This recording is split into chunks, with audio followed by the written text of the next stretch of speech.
ये कहानी है सुंदरबन नामक जंगल की। और ये जंगल बहुत ही सुंदर है।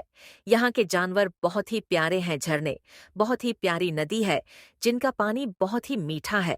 और इतने हरे भरे वृक्ष मानो कि जैसे पूरी पृथ्वी की सुंदरता इसी वन में आ गई हो।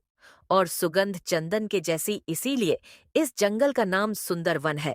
और वन के सभी जानवर एक दूसरे के साथ मिलजुल कर खुशहाल रहते हैं और सभी सुख दुख में एक दूसरे का साथ देते हैं। अरे बकरी, क्या कर रही हो? बहुत चिंतित नजर आ रही हो। क्या बात है? मुझे भी तो बताओ। मुझे बताओ क्या बात है। महाराज की जय हो। महाराज, मैं तो छोटे छोटे बच्चों की माँ हूँ। चिंता के अलावा और क्या कर सकती हूँ महाराज। मुझे भी पता है बकरी कि तुम्हारे दो छोटे छोटे बच्चे हैं, लेकिन बच्चों की वजह से ऐसी कौन सी बात की चिंता तुम्हें हो रही है? जरा मुझे साफ साफ बताओ। अब क्या बताऊँ महाराज, बरसात का मौसम आने वाला है और मेरे पास ना तो रहने का ठिकाना है, ना कोई छुपने की जगह है। अब महाराज, मेरा जीवन तो जैसे तैसे बिना घर के निकल गया है। मुझे कभी भी घर की ज़रूरत ही नहीं पड़ी। लेकिन महाराज, अब मेरे बच्चों की सुरक्षा के लिए मुझे घर की सख्त आवश्यकता है। अब आप ही बताओ, ऐसे तड़पते बादलों में, मूसलाधार वर्षा में, झरनों से बाहर निकलते पानी में मैं अपने बच्चों की सुरक्षा कैसे करूंगी? बस महाराज, इसी बात का गम है। मैंने अपनी ज़िंदगी में घर नहीं बन पाया और अब मेरी उम्र हो गई है तो मेरे से काम तो होता नहीं है। अब क्या करूं महाराज, कैसे बनेगा मेरा घर? कैसी बातें कर रही हो तुम? आखिरकार यह जंगल हमारा घर ही तो है और हम सभी इस जंगल के सदस्य हैं। और अगर तुम्हें आज हमारी ज़रूरत है तो क्या हम तुम्हारी मदद नहीं कर सकते हैं? बताओ फिर बकरी, तुम इतनी तकलीफ में हो और इतनी टेंशन के होते हुए भी तुमने जंगल के किसी भी जानवर से इस बारे में बात करना सही नहीं समझा। इतनी छोटी सी बात है बकरी, तुम एक बार किसी से बोलकर तो देखो। अपने जंगल में अभी तक कोई ऐसा जानवर नहीं है जो तुम्हारी मदद करने से मना कर देता। लेकिन महाराज, मैंने सोचा। लेकिन वेकिन कुछ नहीं, बस और सब मैं देख लूंगा। शेर ने जंगल के सभी जानवरों को बुलाया और सभी से कहा कि बकरी के लिए घर की व्यवस्था की जाए। और फिर जंगल के सभी जानवरों की मदद से एक दिन में बकरी का घर बन गया। अरे, बहुत बहुत धन्यवाद आप सभी का। आपकी वजह से मेरा घर बन गया। अगर आप सभी मेरी मदद नहीं करते तो मेरा और मेरे बच्चों का क्या होता? आपका यह एहसान मैं जिंदगी भर नहीं भूल सकती हूँ। अरे बकरी, पागल हो गई है क्या? इसमें एहसान की क्या बात है? यह तो जरूरत की बात होती है।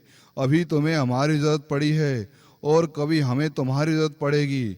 और फिर जब हम सब जंगल में साथ में रहते हैं तो यह सब तो चलता रहता है ना। अब तुम ज्यादा मत सोचो। अगर और किसी चीज की जरूरत पड़े तो हमें जरूर बताना। धन्यवाद हाथी। सब कुछ बहुत ही अच्छा चल रहा था, लेकिन जंगल का राजा बब्बर शेर बहुत ही दुखी था। बब्बर शेर आजकल ना किसी से बोलना, चुपचाप कुछ सोचता रहता। और सभी जानवर बहुत दिन से यह सब देख रहे थे। तभी सभी जानवरों ने सोचा कि शेर महाराज से पूछते हैं, वह इतने चिंतित क्यों है? ऐसी कौन सी बात है जो उन्हें परेशान कर रही है?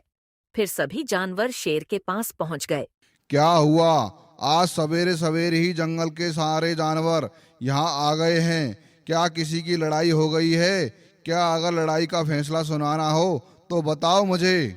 नहीं महाराज, ऐसी कोई बात नहीं है। अपने जंगल में कभी किसी की लड़ाई नहीं हो सकती। अपने जंगल में तो सभी एक दूसरे के साथ मिलजुल कर अच्छे से रहते हैं। हाँ महाराज, और आज हम तो आपके पास आए हैं आपका हाल चाल पूछने के लिए। अभी कुछ दिनों से आप ना तो किसी से हाल चाल बता रहे हो, आप तो अकेले अकेले रहते हैं। क्या बात है महाराज? हमें बताइए, आपको कौन सी बात की चिंता सता रही है? जो भी दुख तकलीफ आपको हो, आप हमें बताओ महाराज, शायद हम आपकी मदद कर सकें। नहीं नहीं, ऐसी कोई बात नहीं है, मैं बिल्कुल ठीक हूँ। जाइए आप लोग अपना अपना काम कीजिए, मुझे किसी बात की चिंता नहीं है। नहीं महाराज, जब तक आप सच सच नहीं बताएंगे हम लोग यहाँ से नहीं जाएंगे। आपको बताना ही पड़ेगा। आप हमारे महाराज हो और आपकी तकलीफ जानने का हमें पूरा अधिकार है। हम ऐसे नहीं जा सकते हैं, आपको बताना ही पड़ेगा महाराज। आप लोग फालतू में ही परेशान हो रहे हो। मेरी परेशानी की वजह कोई ज़्यादा बड़ी परेशानी नहीं है। मैं तो इसी बात से परेशान हूँ कि अब मैं बूढ़ा हो चुका हूँ और मेरा तो कोई परिवार है नहीं। इस जंगल में एक मैं ही बब्बर शेर हूँ और दूसरा कोई शेर नहीं है। मैं तो यह सोच रहा हूँ कि अब मैं इस जंगल का राजा किसको बनाऊंगा। मैं किसी और को राजा बनाना चाहता हूँ और इसी के कारण मैं हमेशा सोच विचार करता रहता हूँ कि किसको राजा बनाया जाए, कहीं यह राज्य गलत हाथों में ना चला जाए। बस इसी बात की चिंता रहती है।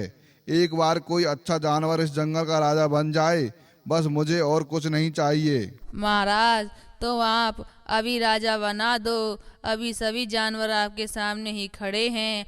आपके मन में जो जानवर हो आप उसका नाम ले सकते हो, क्योंकि हम सब आपको ऐसे दुखी नहीं देख सकते हैं। आपने हमारे लिए कितना कुछ किया है।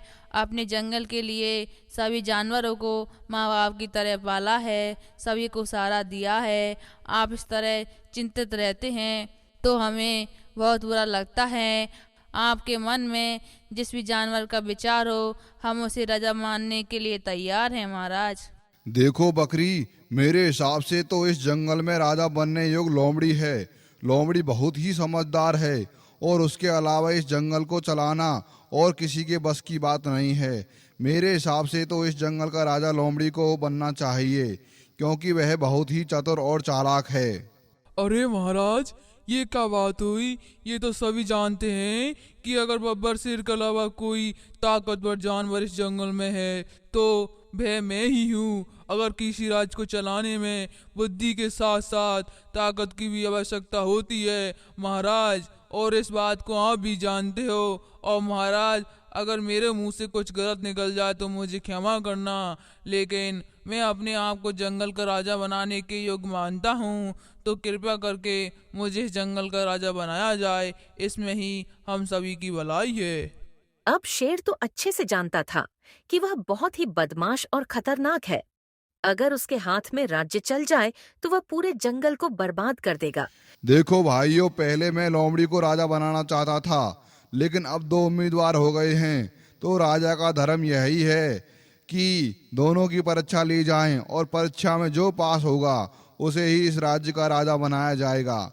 और इसमें सबसे पहला पक्ष मैं अपना रखना चाहता हूँ। मेरी तरफ से राजा लोमड़ी को बनाया जाए। हाँ महाराज, मैं आपकी बात से सहमत हूँ कि ताकत से ज्यादा बुद्धि की आवश्यकता होती है, लेकिन लोमड़ी में तो दोनों ही नहीं है। लोमड़ी में ना तो बुद्धि है और ना ही ताकत। तो आप लोमड़ी को राज्य कैसे सौंप सकते हैं? और आप उसको राज सौंप कर बहुत बड़ी गलती करने जा रहे हो। इसलिए सलाह मानो तो राज मुझे ही सौंप दो महाराज। ठीक है हिरन, तुम साबित करके बताओ कि लोमड़ी में तुमसे कम बुद्धि है। अगर तुमने यह साबित कर दिया तो मैं इस जंगल का राजा तुम्हें बना दूंगा। और तुम लोमड़ी से एक पहेली पूछो और लोमड़ी को 2 मौका दिए जाएंगे। अगर 2 बार में से एक बार भी लोमड़ी ने पहेली का सही जवाब दे दिया तो इस जंगल का राजा लोमड़ी बनेगी, और दोनों बार गलत जवाब निकलता तो फिर इस जंगल के राजा तुम बनोगे। देखो हिरन, पहेली सोच समझकर पूछना, क्योंकि इस पहेली से ही राजा बनाया जाएगा। फिर घोड़ा थोड़ी देर सोचता रहा और थोड़ी देर में बोला, ऐसी कौन सी चीज है जो गरजती भी है और बरसती भी है, पर उसके पास न तो कान है और न ही आंखें हैं? अरे इतना आसान सवाल पूछा तुमने, तो तुम्हारी पहली का आंसर है तूफान। देखो महाराज, मैंने तो पहले ही कहा था इसमें बुद्धि ही नहीं है। अब आप ही बताएं, ना जाने कहाँ से इसमें बुद्धि दिखती है आपको। अरे मूर्ख लोमड़ी, क्यों मेरी नाक कटवा रही हो? पहेली का आंसर इतनी जल्दीबाजी में मत दो। अब तुम्हारे पास बस 2 बार जवाब देने का मौका ही बचा है। थोड़ा सोच समझकर जवाब दो। जी महाराज, मैं सोच समझ रही हूँ।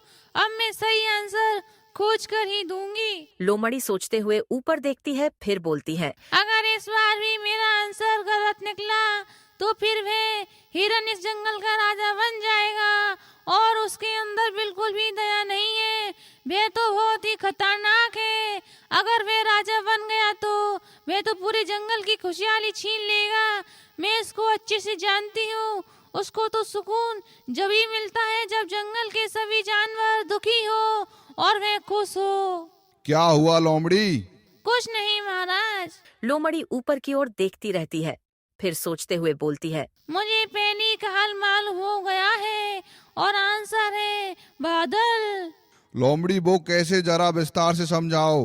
महाराज, बारिश आने से पहले बादल गरजते हैं और फिर बरसते हैं, यानी बारिश होती है और उसके ना कान होते हैं ना आंखें होती हैं। बताओ हिरण, लोमड़ी ने जो आंसर बताया है वह सही है?